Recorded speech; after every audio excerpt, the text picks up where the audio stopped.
Before we talk about the next class of lipids, I want to talk about how the structure that we see affects the function of each of these types of biomolecules.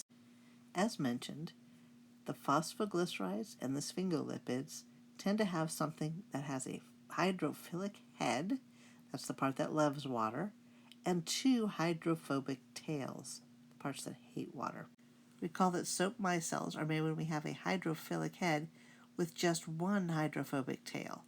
Now, because we have all those tails sticking in there, it likes to make a ball shape. If we try to put something in with two long tails, now we start to have problems because it gets a little too crowded. So the overall structure will change a little bit. Now, if we put three tails in, if you recall, we ended up with more like fat globules because it had so much hydrophobic stuff that it kind of overtook the hydrophilic heads. And we saw that in our triglycerides with the three tails and one hydrophilic head.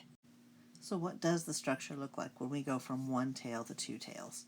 One tail was a ball called a micelle. Two tails we tend to make the lipid bilayer.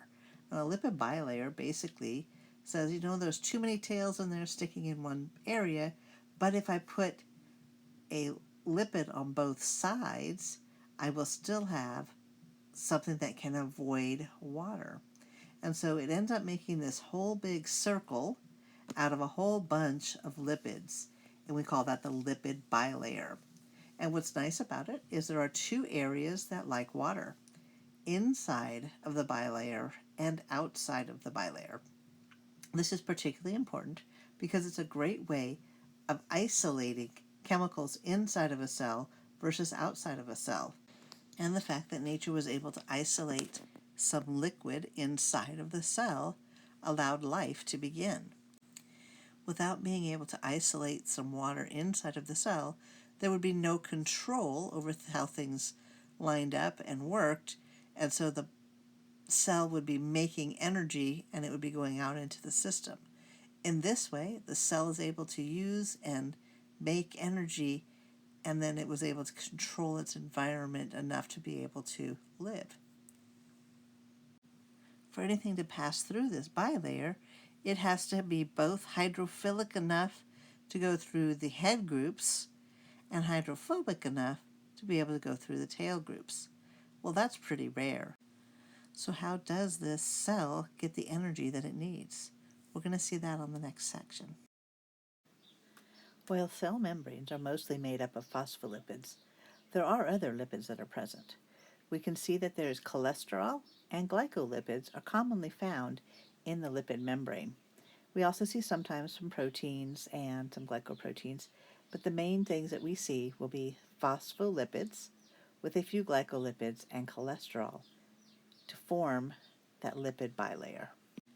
In order to allow things to come into the cell, organisms developed proteins. Now, these proteins are able to go through the membrane because certain areas of them are hydrophilic and other areas are hydrophobic, so they can pass all the way through the lipid bilayer. And this image is showing us something called the fluid mosaic model of a membrane, and I want to explain some of the terminology first. So when we say fluid, a fluid is something that has a flow. That means it can move around. That means this is not a solid item, but more of a liquid. It's able to move and stretch and roll around. Then we have the mosaic part of its name, and a mosaic is something where we take lots of little parts and we put them together to make something beautiful in the end.